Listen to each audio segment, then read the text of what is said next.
Aujourd'hui, j'ai envie de vous parler des sorties cinéma du mois de juin en mettant en lumière les films qui me donnent particulièrement envie. On commence dès le 3 juin avec La bataille de Gaulle, l'âge de fer, réalisé par Antonin Baudry, qui avait fait très forte impression avec son premier film, Le Chant du loup. Il s'intéresse cette fois encore à la guerre, mais en plongeant dans la grande histoire de France, en se concentrant sur la figure capitale du général de Gaulle, incarné par Simon Abkarian. Alors que la France a capitulé face à l'Allemagne en 1940, le général de Gaulle va mettre sur pied un réseau de résistance à partir de Londres. Pour lui, la guerre n'est pas terminée et il va représenter le dernier rempart face à l'armée allemande et au nazisme. Un film qui va mettre en lumière les rôles de nombreux noms connus de la résistance, comme Jean Moulin ou Winston Churchill, et qui s'annonce vraiment épique avec des séquences de bataille qui devraient bien impacter visuellement. Ce film est la première partie d'un diptyque, puisque le 3 juillet sortira La bataille de Gaulle, J'écris ton nom, qui clôturera cette partie tragique et passionnante de l'histoire. Le 10 juin verra le retour de Steven Spielberg avec Disclosure Day, 4 ans après sa fresque The Fabelmans. Il revient à l'un de ses sujets de prédilection, la rencontre avec des extraterrestres, qu'il aura traité tout au long de sa carrière, avec notamment Rencontre du troisième type, E.T. l'extraterrestre ou La guerre des mondes.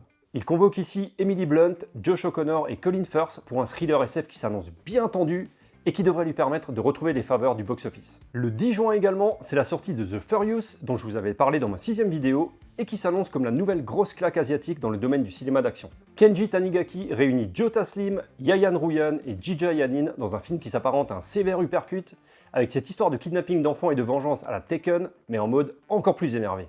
Un retour aux sources du cinéma de Hong Kong à l'ancienne. Le 17 juin, vous êtes cordialement invité à entrer dans un univers liminal avec le bien nommé Backrooms de Ken Parsons. Je vous avais aussi déjà parlé de lui dans ma toute première vidéo, puisque Ken Parsons est plus connu sur YouTube sous le nom de Ken Pixels, et il est celui qui a révolutionné le concept des backrooms avec sa série de vidéos totalement immersive et captivante. On va voir si le passage sur grand écran est une réussite, et la surprise de ce film est l'ajout de noms comme Chiwetel Ejiofor et Renato Reinsve, deux acteurs reconnus que je ne pensais pas voir dans un tel projet. Je suis vraiment très curieux de découvrir cette œuvre, qui peut être la consécration de tout ce qu'a fait Ken Pixels jusque-là, en nous immergeant dans une atmosphère angoissante totalement unique. Le 24 juin, je vous invite à aller découvrir le très bon thriller Sham, signé par un metteur en scène auquel je n'adhère pas du tout d'habitude, Takashi Miike. Mais ici, il est loin des expérimentations et des délires auxquels il nous avait habitués, et il adopte en apparence une tonalité plus classique, mais qui sert vraiment le propos, puisqu'il va nous raconter l'histoire basée sur des faits réels d'un instituteur accusé d'avoir frappé un élève.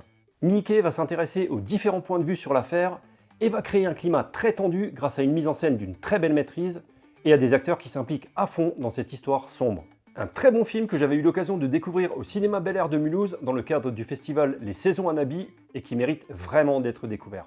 Je vous souhaite donc de belles découvertes dans les salles obscures et je vous dis à bientôt.